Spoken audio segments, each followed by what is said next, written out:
السلام علیکم ورحمۃ اللہ وبرکاتہ۔ الحمد للہ رب العالمین والعاقبۃ للمتقین والصلاة والسلام علی رسولہ الامین وعلی آلہ وصحبہ اجمعین ومن تبعہ بإحسان الی یوم الدین، اما بعد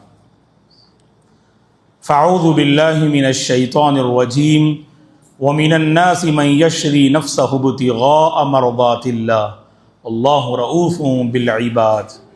قابل احترام حضرات و خواتین، اللہ کی بڑی مہربانی اور اس کی توفیق ہے کہ نماز عشاء سے فارغ ہونے کے بعد مسجد ہدیٰ عمر آباد میں ہم سب یہاں جمع ہیں۔ اللہ کے نبی کی پاکیزہ سیرت، آپ صلی اللہ علیہ وسلم کی پاکیزہ زندگی معلوم کرنا یہاں جمع ہوئے ہم تمام کا نیک اور عظیم مقصد ہے۔ اللہ تعالی ہمارے علم میں ترقی عطا فرمائے۔ جو کچھ سنتے ہیں اچھی باتوں کو زندگی سے جوڑنے کی توفیق عطا فرمائے۔ خیر کے راستے اللہ ہم سبوں کے حق میں آسان فرمائے۔ اللہ ہم سب کے حق میں خیر کے، امن کے فیصلے فرمائے۔ صحت و عافیت سے اللہ ہم سب کو نوازے۔ ہر پریشانی، ہر مصیبت، ہر بلا اور ہر آفت سے پروردگار ہم سب کی حفاظت فرمائے، آمین یا رب۔ محترم حضرات و خواتین، یہ بات ہم اور آپ جانتے ہیں کہ پچھلے درس میں ہم نے بئر معونہ کا واقعہ جو اللہ کے نبی کی زندگی میں پیش آیا، اس واقعے کے سلسلے میں کچھ بنیادی باتیں ہم نے آپ کی خدمت میں رکھیں۔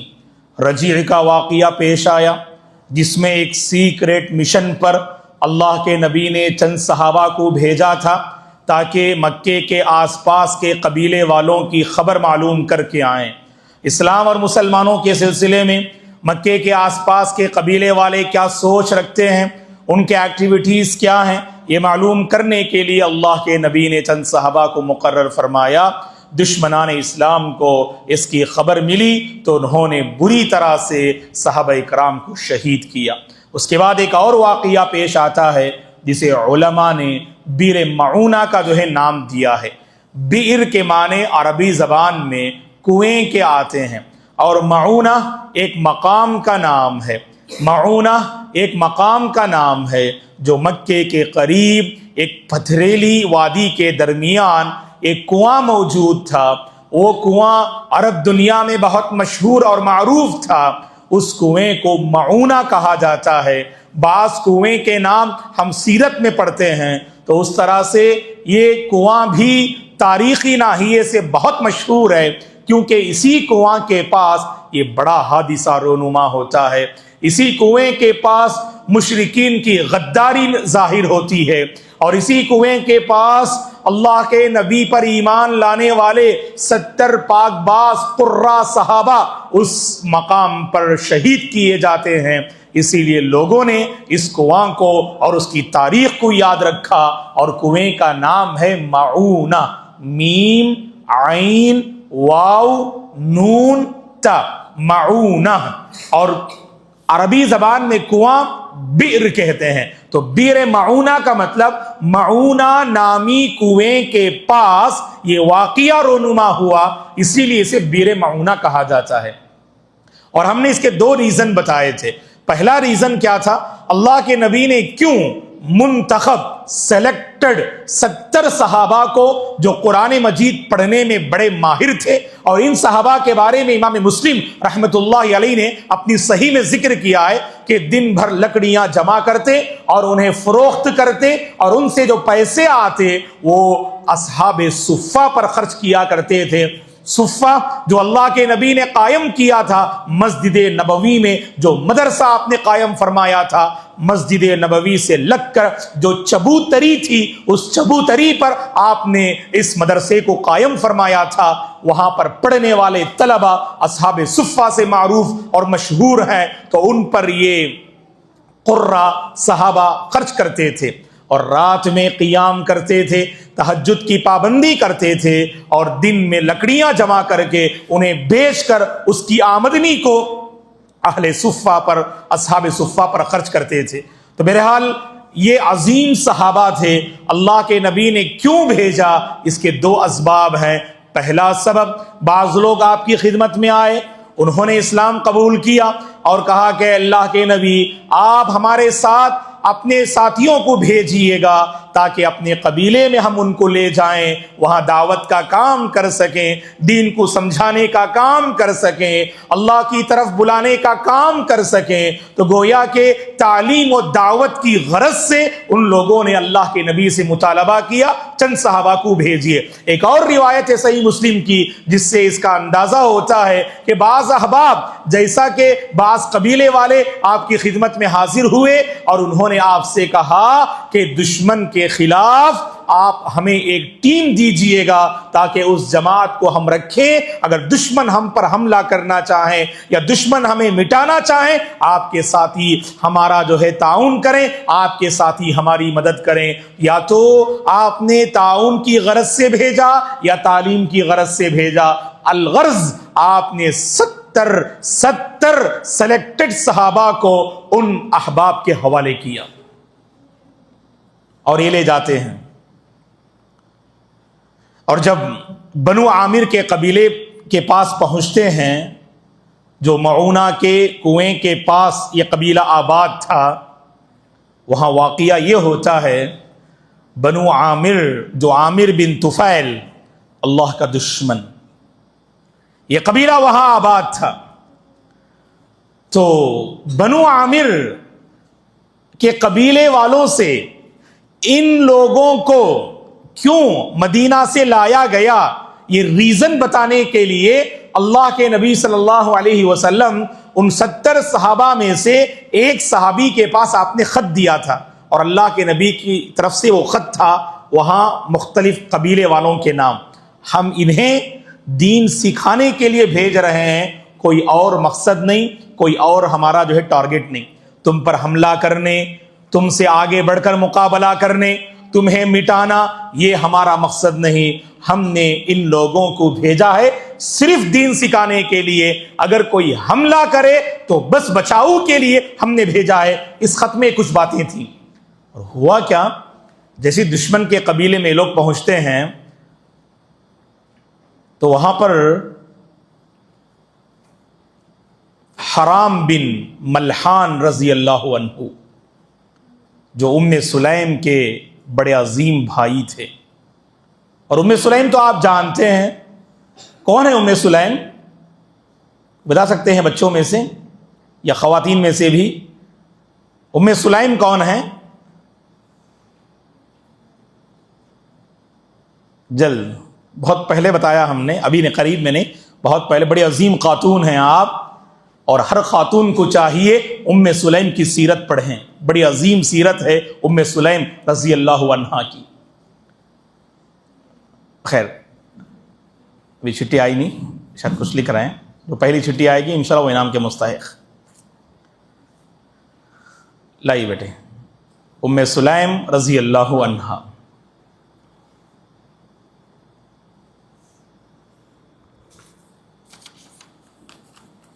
احسنت، ام یسرا نے لکھا ہے کہ ابو طلحہ الانصاری رضی اللہ عنہ نام لکھا ہے، یعنی ابو طلحہ الانصاری کی بیوی ہیں۔ حقیقت میں ام سلیم کے دو شوہر ہیں، سنیے گا غور سے۔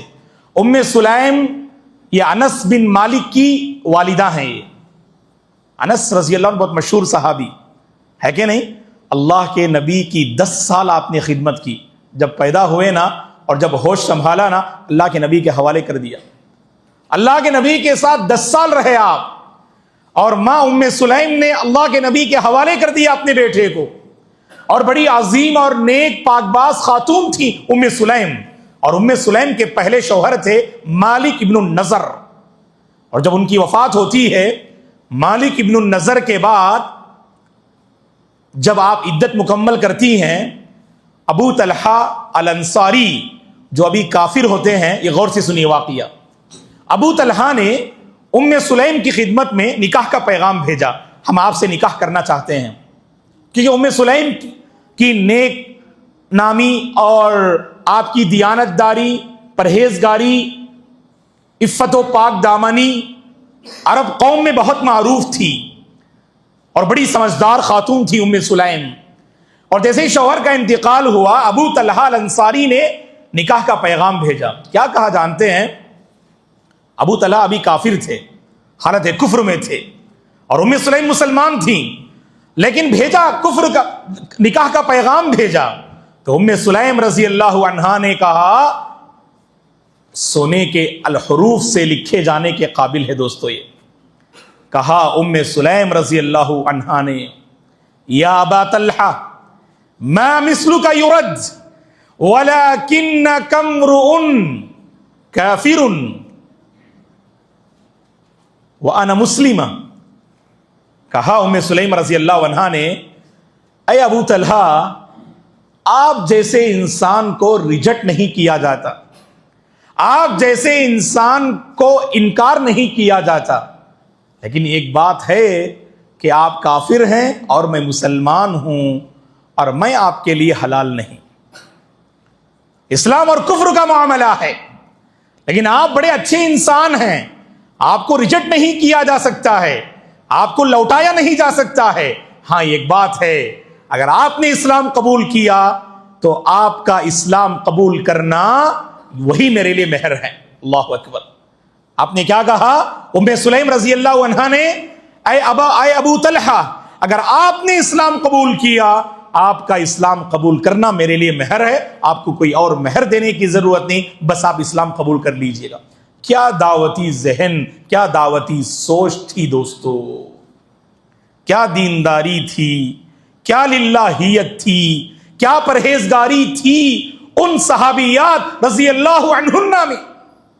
دنیاوی معاملہ بھی انہوں نے اخروی ناحیے سے حل کرنے کی کوشش کی. ابو طلحہ بڑے نیک اور مالدار انسان تھے، ہے کہ نہیں؟ مدینے کے مالدار احباب میں ابو طلحہ کا شمار ہوتا ہے.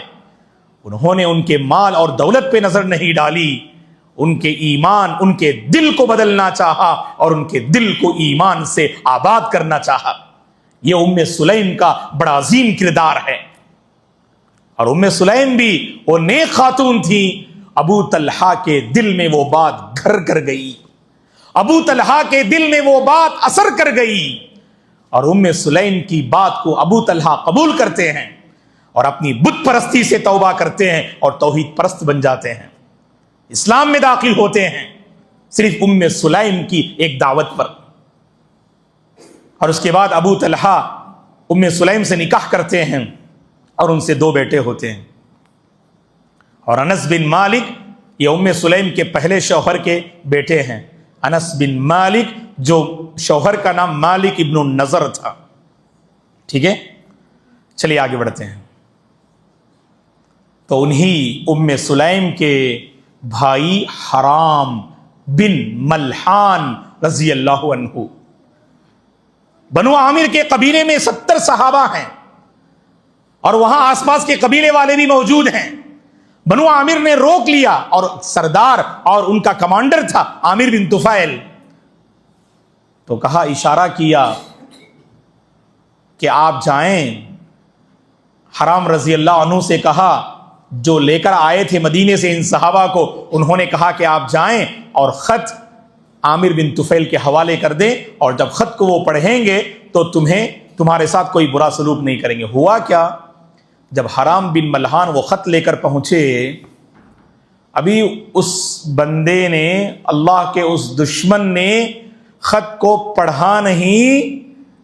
جیسے ہی حرام بن ملحان خط لے کر عامر بن طفیل کے پاس پہنچے، عامر بن طفیل نے اپنے ایک آدمی کو اشارہ کیا، اس طرح سے آنکھوں سے اشارہ کیا، دیکھ لو.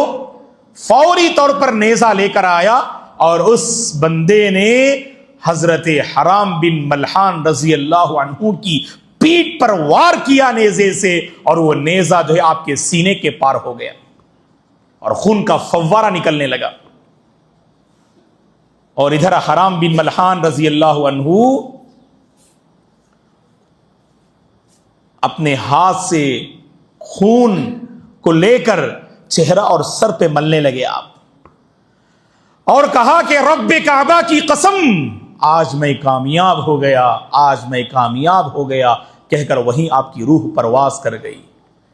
اور محدثین نے اس واقعے کو ذکر کرتے ہوئے، امام بخاری رحمۃ اللہ علیہ نے اپنی صحیح میں بھی اس واقعے کو نقل کیا ہے، اس واقعے کو ذکر کرتے ہوئے محدثین نے کہا کہ حرام بن ملحان نے خون کے بعض قطرات اپنے چہرے اور اپنے سر پر آپ نے ملنے کی کوشش کی تاکہ کل اللہ کے دربار میں میدان محشر میں جب جمع ہو تو اسی حالت میں آپ جو ہے حاضر ہوں اور جسم کا حصہ اور اس کا بڑا حصہ خون سے لت پت ہو اور اللہ کے حضور کھڑے ہو کر ان کا جسم گواہی دے، اے اللہ یہ خون سے لت پت جسم تیری راہ میں اس نے شہادت پائی ہے۔ یہ گواہی دینے کے لیے انہوں نے وہ خون کا حصہ جو ہے اپنے چہرے اور اپنے جو ہے سر پر آپ نے ملنے کی کوشش کی۔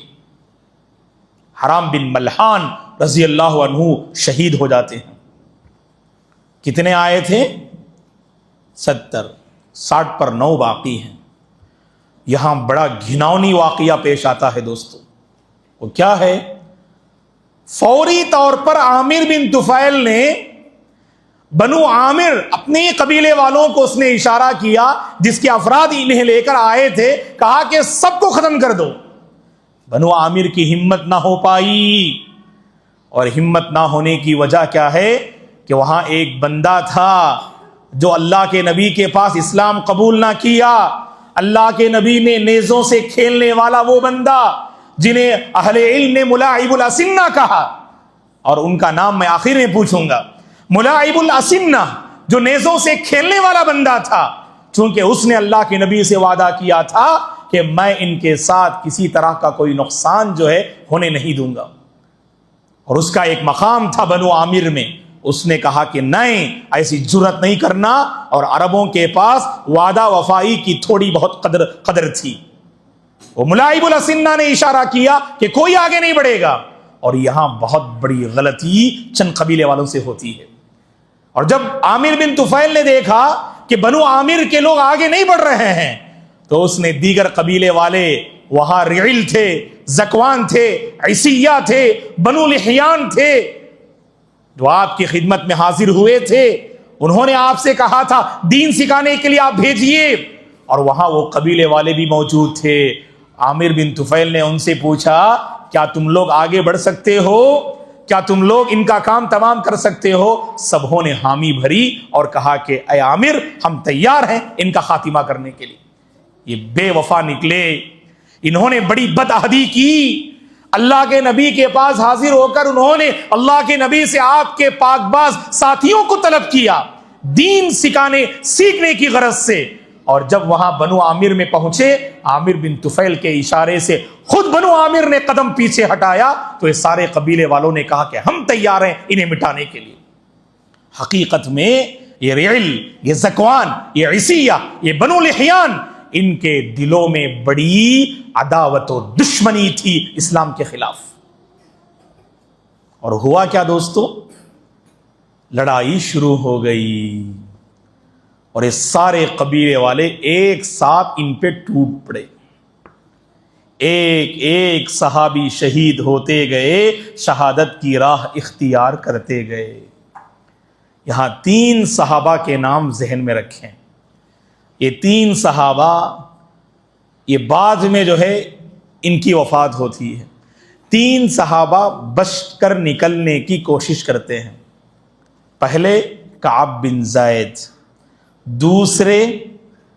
پہلے صحابی کعب بن زید رضی اللہ عنہ، اور دوسرے صحابی عقبہ بن عامر، اور تیسرے صحابی عمر بن امیہ۔ کعب بن زید، عقبہ بن عامر اور عمر بن امیہ۔ اب تینوں کے بارے میں آپ کو بتاؤں گا۔ ان میں سے عقبہ بن عامر آگے بڑھنا چاہتے ہیں تو فوری طور پر عامر بن طفیل نے ان پہ وار کیا اور ان کا کام تمام کر دیا۔ تو عقبہ بن عامر کی ان 3 بچنے والے صحابہ میں ان کی شہادت ہو جاتی ہے، اور کعب بن زید دشمنوں کی زد میں آتے ہیں، اور دشمن خوب پٹائی کرتے، کافی زخمی ہو گئے کعب بن زید، لیکن بچ کر نکل گئے۔ اور کب انتقال، کب شہید ہوتے ہیں؟ میدان خندق میں شہید ہوتے ہیں یہ۔ غزوہ خندق کے موقع پر حضرت کعب بن زید کی وفات ہوتی ہے۔ سمجھ میں آ رہی بات؟ 3 میں سے عقبہ بن عامر وہی جو ہے لوگوں نے آپ کو شہید کر دیا، اور دوسرے کعب بن زید۔ لیکن روایت لکھنے والوں نے، سیرت لکھنے والوں نے اس کی وضاحت نہ کی کہ آخر کار کعب بن زید مدینہ کیسے پہنچے۔ عمر بن امیہ کے بارے میں تو آتا ہے، لیکن کعب بن زید، پہلی بات یہ ہے کہ کیسے بچ نکلے، کیسے بچ نکلے، کون سا راستہ اختیار کیا، اللہ کے نبی کے پاس کب پہنچے، اس سلسلے میں کہیں کوئی روایت ہمیں نہیں مل رہی ہے۔ بس تاریخی ناحیے سے یہ بات ثابت ہے کہ کعب بن زید بچ کر نکل گئے، اور کب پہنچے اس کی کوئی صراحت نہیں، جبکہ عمر بن امیہ کی صراحت ہے، وہ کب پہنچتے ہیں، کیا ماجرا ہوتا ہے، ابھی ہم آپ کو بیان کریں گے۔ یہاں معاملہ کیا ہے؟ کعب بن زید بچ تو گئے، آپ کی شہادت ان 70 صحابہ کے ساتھ نہ ہو پائی، لیکن بعد میں خندق کے موقع پر ان کا ذکر ملتا ہے کہ کعب بن زید میدان خندق میں اور اس کے آس پاس میں جو آپ کی وفات ہوتی ہے۔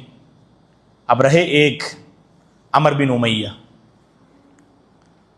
70 صحابہ کی شہادت ہوئی تھی، کہا کہ ان میں سے 3 بچ نکلے، عقبہ بن عامر پھر وہیں مارے گئے، وہیں آپ کی شہادت ہوئی، کعب بن زید تو بچ نکلے، اور عمر بن امیہ کا معاملہ دیکھو۔ پہلے عمر بن امیہ کو عامر بن طفیل نے گرفتار کر لیا، قیدی بنا لیا، لیکن مسئلہ یہ تھا کہ عمر بن امیہ کا عامر بن طفیل سے ایک تعلق تھا۔ وہ تعلق کیا ہے کہ عامر بن طفیل کی والدہ نے اپنے بیٹے عامر بن طفیل کو نصیحت کی عمر بن امیہ کے سلسلے میں کہ مستقبل میں اگر تمہیں ان پر احسان کرنا ہے تو کسی طرح تم ان پر احسان کرو۔ کوئی مسئلہ تھا عمر بن امیہ کا عامر بن طفیل کی والدہ کے ساتھ، وہ خوش ہو کر عامر بن طفیل کی والدہ نے کہا اپنے بیٹے سے، مستقبل میں اگر تمہیں کچھ عمر بن امیہ کے ساتھ احسان کی ضرورت پڑے، میں نے یہ نظر مانگی ہے، میں ان پہ ضرور احسان کروں گی، اگر میں نہ رہوں تم ضرور احسان کرنا۔ اب عامر بن طفیل کی والدہ تو نہیں رہی، اور عمر بن امیہ کو گرفتار تو کر لیا، لیکن ماں کی وہ نظر یاد آ گئی، ماں کی وہ بات یاد آ گئی۔ عمر بن امیہ کے سلسلے میں قید کیا عامر بن طفیل نے، جو بنو عامر کا بڑا سردار اور دشمن تھا اسلام کا، لیکن ماں کی نظر کی وجہ سے، ہو سکتا ہے کہ کبھی میں آپ سے سوال کروں کہ وہ کون ہے جو اپنی ماں کی نظر کی وجہ سے ایک مسلمان قیدی کو آزاد کر دیا؟ یہ عامر بن طفیل ہے۔ عامر بن طفیل نے اپنی ماں کی نظر کی وجہ سے کس صحابی کو آزاد کیا؟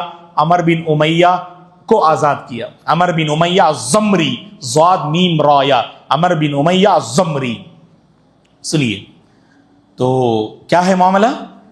گرفتار کیا، گرفتار کرنے کے بعد آزاد بھی کر دیا کہ چاہا کہ چلو یہاں سے، تم میرے قریب نہ رہو ورنہ پھر میرے ارادے بدل جائیں گے۔ نکل گئے وہاں سے، اور عمر بن امیہ ان کے نگاہوں کے سامنے وہ سارا خوفناک اور دردناک منظر تھا۔ آپ کے ساتھی آپ کی آنکھوں کے سامنے مارے گئے، اور کس قدر بے دردی سے دشمنان اسلام، یہ رعل، یہ زکوان، یہ بنو لحیان، یہ عیسیہ، ان قبیلے والوں نے آپ کے ساتھیوں کو کس قدر دردناک اور المناک طریقے سے مارا، وہ پورا منظر آپ کے دھیان میں دوڑ رہا تھا۔ تو فطری بات ہے نا، زندگی میں کوئی ایک اہم معاملہ پیش آتا، وہاں سے نکل کے جاتے آپ، راستے میں کیا خیالات آتے آپ کو؟ وہی پورا برا منظر رہتا ہے نا، وہی بھیانک منظر رہتا ہے نا۔ اچانک اللہ حفاظت کرے کوئی بڑے حادثے سے آپ بچ گئے، وہاں سے نکل کے جاتے ہیں آپ، وہ پوری جو ہے یعنی ہیبت آپ کے دل میں رہتی ہے۔ آپ نے اپنی آنکھوں کے سامنے کتنی لاشیں دیکھیں، آپ نے اپنی آنکھوں کے سامنے کتنے خون کے فوارے دیکھے۔ یہ انسانی مزاج ہے۔ وہی ذہن لے کر مدینے کی طرف آگے بڑھ رہے تھے، معونہ سے نکلے اور مدینے کی طرف آگے بڑھ رہے تھے، اور یہاں ایک بڑا واقعہ پیش آتا ہے۔ وہ کیا ہے؟ مدینہ داخل ہونے سے پہلے ایک قبیلے پر سے آپ کا گزر ہوتا۔ کس کا؟ جی عمر بن سفیان نہیں،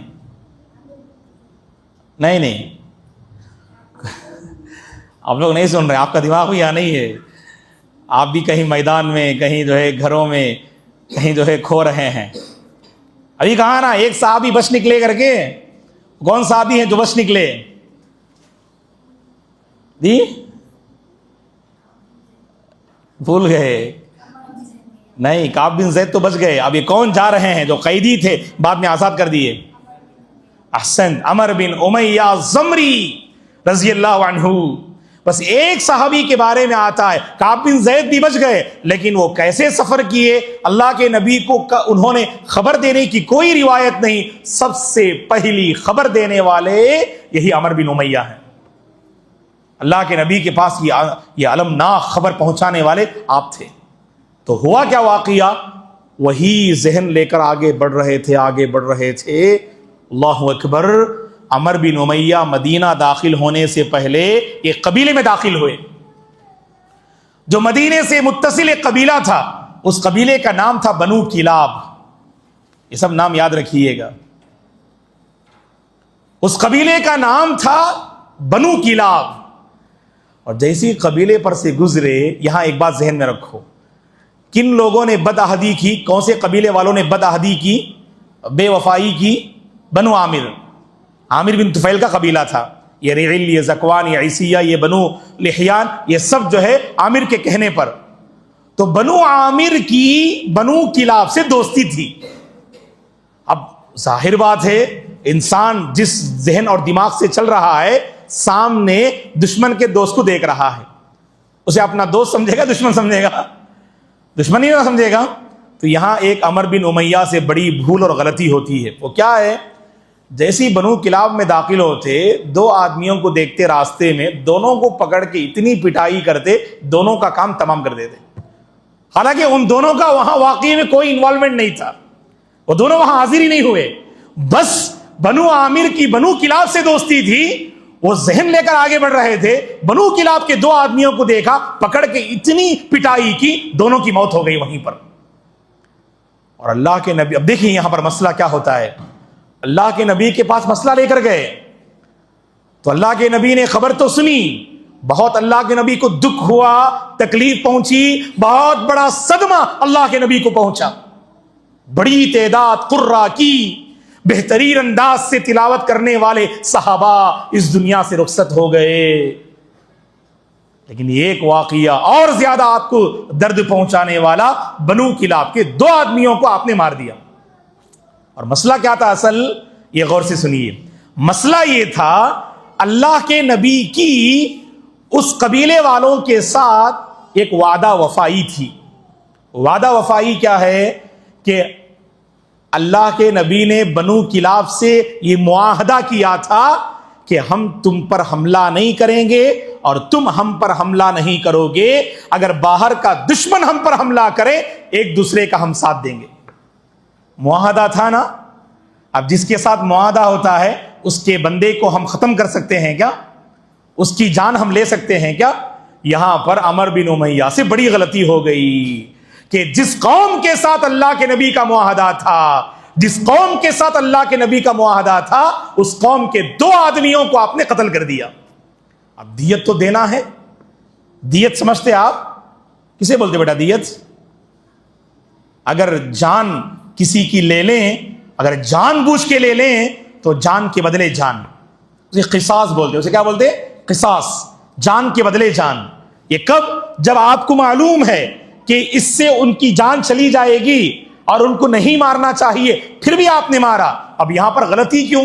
یہ جان بوجھ کے نہیں ہوا، کیونکہ اب عمر بن امیہ کو نہیں معلوم تھا کہ بنو امیہ کے ساتھ اللہ کے نبی کا معاہدہ ہے، بس وہ دشمنی جو تھی بنو عامر کے ساتھ اور ان کے ساتھ جو دوستی تھی، اس کے بہانے سے آپ نے ختم کر دیا۔ تو اسی لیے غلطی سے اگر قتل ہو جائے، دیت دینا ہے، اور ایک انسان کی دیت ہے، ایک جان کی دیت ہے 100 اونٹ۔ ایک جان کی دیت کتنی ہے؟ 100 اونٹ۔ آج کے دور میں اس کو کیلکولیٹ کر کر جو ہے اسے ریال میں کنورٹ کر کے بتاتے ہیں کہ کتنا آپ کو دینا ہے کہہ کر۔ خیر وہ مسئلہ الگ ہے، وہ ہم دیت میں جانا نہیں چاہتے ہیں۔ تو یہاں تو دیت دینا ہے۔ اللہ کے نبی مسلمان ہیں، عمر بن امیہ، غلطی ہوئی آپ کے ایک فرد سے، تو لہٰذا اللہ کے نبی کو وہ دیت دینی ہے۔ اللہ کے نبی مسلمانوں سے بات کرتے ہیں، کہتے ہیں کہ بھائی بنو کلاب والوں کو ہم دیت دے دیں گے، اور صرف اللہ کے نبی نے مسلمانوں سے بات نہ کی، اللہ کے نبی نے یہودیوں کے 3 قبیلوں میں سے ایک قبیلے کی دوستی بنو کلاب سے تھی، آپ نے مناسب سمجھا اس قبیلے والوں سے جا کے ملیں اور وہ لوگ بھی دیت کے سلسلے میں کوئی مناسب بات بتائیں۔ اس نیک ارادے سے اللہ کے نبی یہودیوں کا ایک قبیلہ جو بنو نذیر ہے وہاں جاتے ہیں اسی دیت کے بارے میں بات کرنے کے لیے۔ جب دیکھا بنو نذیر والوں نے اللہ کے نبی آئے ہیں محمد یہاں ہمارے قبیلے میں، تو ان کی پلاننگ جو پہلے سے اللہ کے نبی کو مٹانے کی تھی اب ان کو موقع مل گیا۔ انہوں نے پوری تفصیل تو اس کے بعد کا وہی واقعہ ہے ہم بیان کریں گے، لیکن یہ ذہن میں رکھ لیجئے گا اسی دیت کے سلسلے میں بات کرنے کے لیے گئے، انہوں نے جانتے بوجھتے ایک دیوار کے پاس آپ کو بٹھا دیا اور کہا کہ محمد یہیں بیٹھے رہیے، ہم اپنے لوگوں کو لے کر آئیں گے، اور پلاننگ کر لی دیوار کے اوپر ایک آدمی کو چڑھائیں گے اور ایک بڑی چٹان اور پتھر اوپر سے دے ماریں گے اور اللہ کے نبی کا جسم مبارک اس پتھر کے ذریعے سے آپ کی جان چلی جائے، آپ کو قتل کرنے کی ناپاک سازش کی۔ اسی لیے اس کے بعد جو واقعہ ہوتا ہے وہ بنو نذیر کی جنگ، یہودیوں کا دوسرا قبیلہ تھا یہ۔ تو یہاں جو بچے بیٹھے ہیں ان سے سوال کیا ہے، پہلا قبیلہ کون تھا اور کب بھگائے اللہ کے نبی؟ آئیے احسنت بولیے، کب اللہ کے نبی ان کو مار بھگائے؟ بیٹھیے، ہاں کب ہے وہ، کون سی جنگ کے بعد؟ بارک اللہ، احسن، نام لکھیے شیخ، انعام کے مستحق ماشاء اللہ، بولیے بیٹے، اور کب بھگائے؟ بارک، دونوں انعام کے مستحق، اللہ یبارک فیکم ماشاء اللہ۔ یہی ہماری الحمدللہ کامیابی ہے، یہ بچے فوری طور پر ذہن میں آ رہا، دیکھو بنو قینقاع دونوں نے کہا، اور حالانکہ یہ پریپیئر ہو کے نہیں آئے تھے کہ مولانا یہ سوال کریں گے، بنو قینقاع، اور پوچھا کہ کب، فوری طور پر کہا کہ جنگ بدر کے بعد مولانا۔ تو دیکھیے سبحان اللہ، 3 قبیلے اور بڑی بڑی جنگوں کے بعد یہ مارے جاتے ہیں، ایک بدر کے بعد بنو قینقاع، احد کے بعد بنو نذیر، اور خندق کے بعد بنو قریظہ۔ تو گویا کہ غزوہ خیبر سے پہلے یہ تینوں قبیلے مدینے سے صاف ہو جاتے ہیں۔ ابھی دوسرا قبیلہ ہے یہ، اب انشاءاللہ آنے والی کلاس میں حاضر ہو جائیے، یہ بنو نذیر کا پورا واقعہ تفصیل سے انشاءاللہ ہم بیان کریں گے۔ دوستو یہ کچھ باتیں رہیں جو یہ بیر معونہ کے حوالے سے ہم نے مناسب سمجھا۔ ایک اور جو ہے واقعہ ہے، امام بخاری رحمۃ اللہ علیہ نے یہ ذکر کیا ہے، اگلے ہفتے انشاءاللہ اس واقعے سے ہماری شروعات ہوگی۔ اسی بیر معونہ میں عامر بن فہیرہ نامی ایک صحابی ہوتے ہیں، عامر بن فہیرہ رضی اللہ عنہ، اس جنگ میں ان کی ایک کرامت ظاہر ہوتی ہے، ان کی لاش کے ساتھ ایک معاملہ ہوتا ہے۔ امام بخاری نے عامر بن فہیرہ کی اس کرامت کو اپنی صحیح میں ذکر کیا ہے، ان کی لاش کے ساتھ ایک کرامت ظاہر ہوتی ہے، وہ کیا کرامت ہے انشاءاللہ آنے والی کلاس میں ہم بیان کریں گے۔ اللہ سے ہم دعا کرتے ہیں اللہ تعالیٰ مجھے اور آپ کو اس نبی سے سچی محبت کرنے کی توفیق عطا فرمائے، صحابہ کی عظیم قربانیوں کو اللہ تبارک و تعالیٰ قبول فرمائے، اور ان کی طرح اس دین کی خاطر ہمیں قربانیاں پیش کرنے کی اللہ توفیق عطا فرمائے۔ ام سلیم رضی اللہ عنہا کی جو پاک باز سیرت ہے، ہماری محترم خواتین اس سیرت کو اپنا اسوہ اور نمونہ مانتے ہوئے ان کی طرح دینی جذبہ اور دینی شعور اپنے اندر پیدا کرنے کی اللہ ہماری خواتین کو توفیق عطا فرمائے، اللہ ہماری خواتین کو ہمت دے، صحت و عافیت کے ساتھ رکھے، اللہ ہماری روزی میں خیر و برکات کے دروازے کھول دے، اللہ ہمارے گھروں کی ہر الجھن کا خاتمہ فرمائے، ہر پریشانی کا خاتمہ فرمائے، اللہ ہم سب کو صحت کے ساتھ، امن کے ساتھ، سکون کے ساتھ رکھے، اللہ ہر پریشانی سے اللہ ہم سب کی حفاظت فرمائے، امن والی، سکون والی اور برکتوں والی زندگی اللہ ہم سب کو نصیب فرمائے، آمین۔ جزاکم اللہ خیرا۔